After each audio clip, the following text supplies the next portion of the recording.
அஸ்ஸலாமு அலைக்கும் வரஹ்மத்துல்லாஹி வபரகாத்து. நம்ம இன்றைக்கி என்னதுவோ பார்க்க போகிறோன்னு பார்த்தீங்கன்னா, மகளுக்கு தகுந்த மணமகனை தேர்ந்தெடுக்க.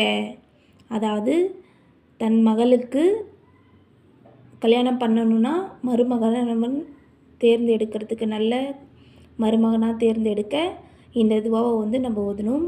எப்போ ஓதணும்னு பார்த்தீங்கன்னா, தினமும் சுபஹு தொழுகைக்கு பிறகு முன்னும் பின்னும் தாருத் சலவாத் ஓதி இந்த துவாவை 100 தரம் ஓதவும்.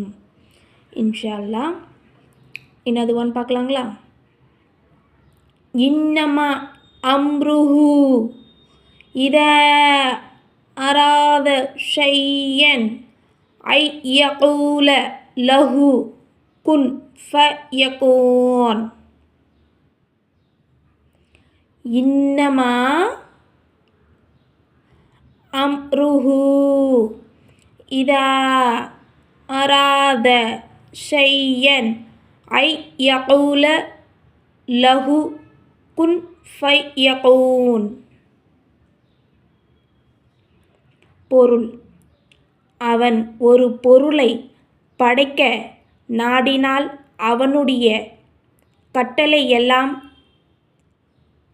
குன் ஆகுக என்று அதற்கு அவன் கூறுவதான் உடனே உண்டாகிவிடும்.